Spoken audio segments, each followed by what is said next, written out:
For this next one, I'm pretty well certain the year was 1984. I wasn't feeling my best. I had just been doing things, I don't know exactly where. I swear, I'm not trying to be difficult, I just hadn't had a very good time. Most years look the same after a couple centuries, you know what I mean. The only way to measure time passing was how much the world changed in the 20th century. We had some big advances in the 1800s, mostly pollution. The Industrial Revolution sucked ass, and to be honest, the 1900s were absolutely fucking insane. From horse-drawn vehicles to people flying around the globe, I remember when most things happened based on whether cars existed at the time. It was easy to get around, and humans were always coming up with new things to do, but still, I was starting to wonder if I was going to spend the rest of my life like that, feeling sort of empty and always at loose ends.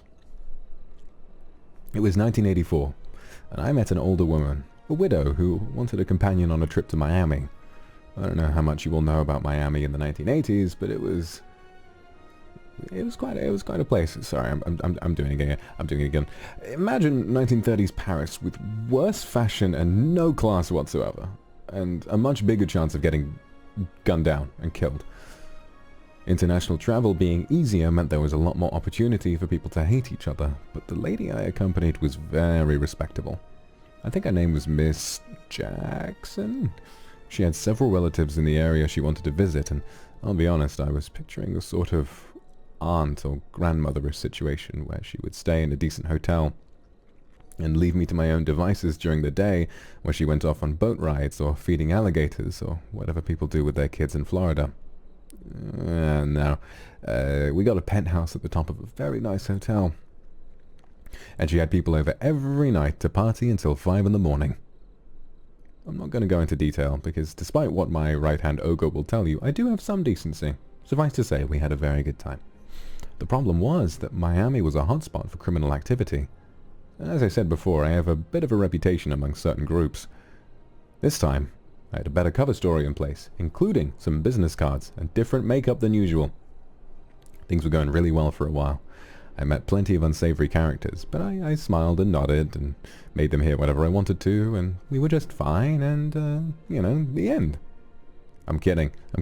We had run into plenty of criminals for a good time, including a couple of Yakuza, but I used the good old voice box to get around anyone who wanted to know more about me, and things were going quite swimmingly. Then, one night at the penthouse, I saw a group of people walk in, and I got a very bad feeling. I was about to pretend I had the runs and get out of there when this woman turned and started staring at me. Now, I don't mind being stared at. Frankly, it feels weird if people aren't looking at me. This was different. She wasn't horny or curious or anything like that. She just stared at me. She didn't even move. And do you know why I had that terrible feeling, Kindred? It was because at least half of that group, maybe 10 or 15 people, weren't human. They were yokai in disguise. Humans nowadays are very open-minded about demons, sharks, butterflies, dragons, foxes, and other beings interacting with them. But in the 80s, if you weren't human, you had to look like one if you wanted to get anywhere. Even if I wore contacts and no one would notice my stunningly beautiful eyes. The thing is, any of you guys, have you ever heard the phrase, "it takes one to know one"?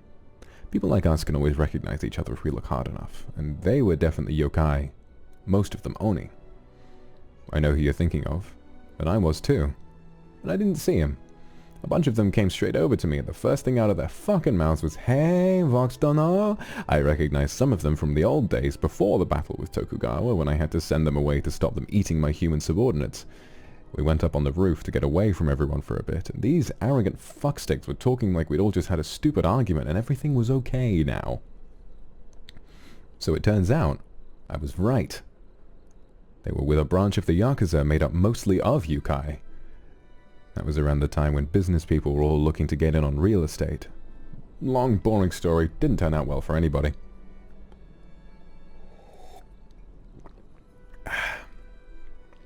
Mrs. Jackson owned quite a lot of property, and it was just a dumb coincidence that I happened to be there when they came to talk with her.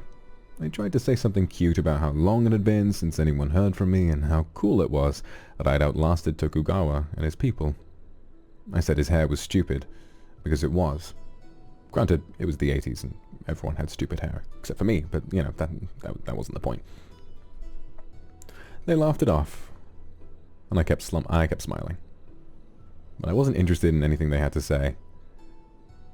I'm pretty sure they knew that too. But still, they told me all about how business was going, and they'd heard rumors of my exploits, but no one knew whether any of the stories were true, and I was just waiting for them to get to the fucking point. Sure enough, after a few minutes, one of them says, "You know, Vox Dunno, no one's fronting the cash for your bounty anymore." I look at the others, and they're all nodding. I shrug and I say, "That's good. I don't think anyone could afford me the way inflation's been going." They kind of laugh again. I can tell they're really serious, though. "You should come back with us, Vox Dunno," says the one who's been doing most of the talking. "Things are a lot different now. We could use your help." I'm thinking, God damn it, not again. So I make some noises and excuse myself to go grab another drink, but they fucking follow me downstairs and won't go away. And that woman they came in with is still staring at me. So I have to go right back up to the roof and listen to more of their crap.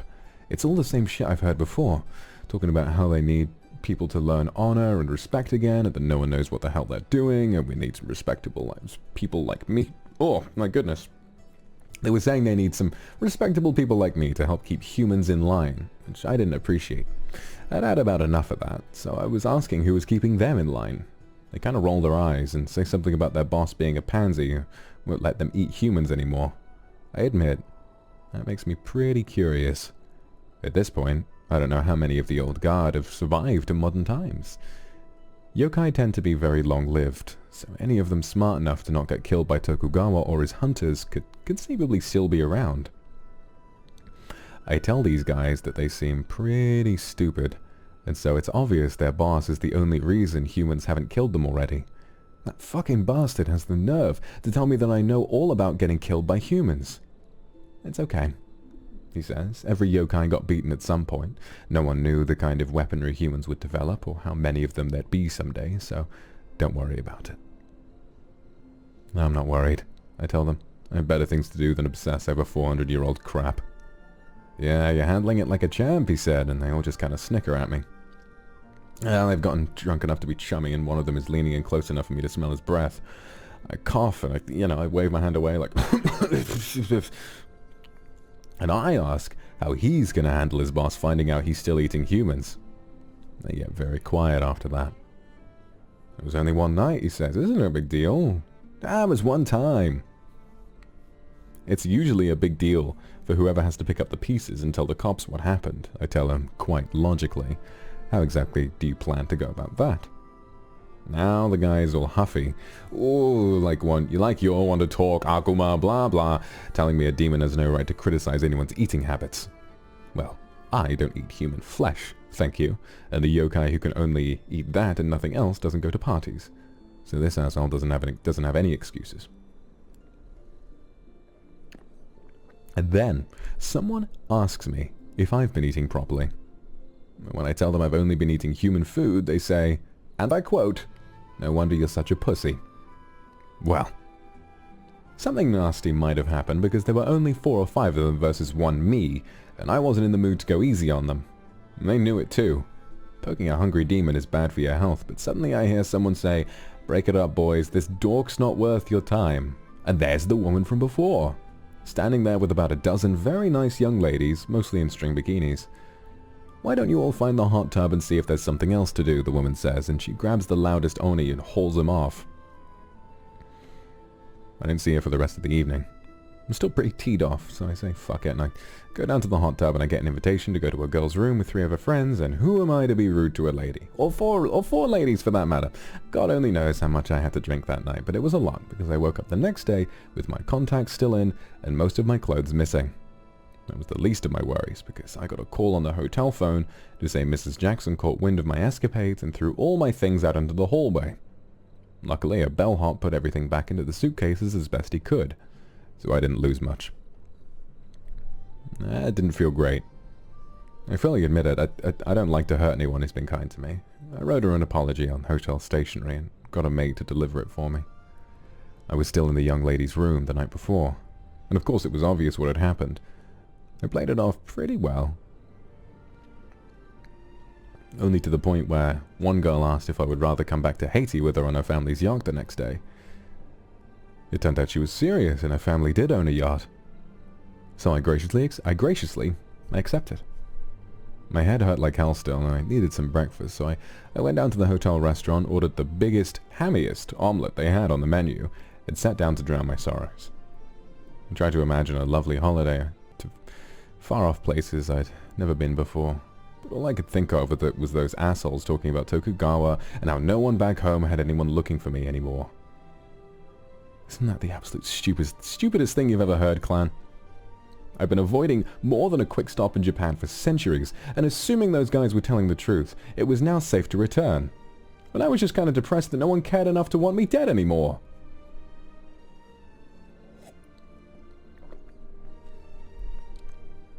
So here I am, at a nice table, all by myself, feeling like a total failure. People are walking around near the hotel restaurant, and I hear high heels clicking straight in my direction. Lo and behold, the yokai woman from last night is standing there glaring at me like I just spat in her coffee. She was very put together, wearing one of those stupid 80s business suits with the giant shoulder pads. I guess she was sort of attractive, objectively, but she gave me the willies, and the feeling was obviously mutual. "Vox no," she says. "May I join you?" "If you like," I say. I wish she'd go the hell away, but she grabs a chair and sits down across from me. Next thing I know, the waiter's bringing her some ice water and bagels or some shit. I can't get up without looking like a dick. So I smile and ask her if she has somewhere else to be. And it doesn't work. That voice always works, even on yokai. She says, "Yes?" But she's still giving me this shitty look, and I have no idea what to make of it. And then she tells me, "Suzuki-san, won't be bothering you again. Thank you for letting him run his mouth about eating humans. I know at least one of the boys was hunting again, but I hadn't caught him yet." "Ah," I said, "so you're their boss?" And she nodded. I hadn't expected to see you here, Vox no. Now that I have, I guess my biggest question is, are you happy? Now that threw me for a loop. I didn't know what to say, so I just smile and say something about going on a trip with good food and good company. Probably gonna have a good time, and I tell you, Kindred, that woman brought her fist down like Thor's hammer. It cracked the table right down the middle. I'm gaping at her and she snaps at me. "I've been looking at you for over 4 centuries straight, and this is what you've been doing? Fucking around like a goddamn frat boy?" Well, I take a look at her. I really, really look at her. And then it hits me. "Sorry, Onigiri," I tell him. "Nice tits, by the way."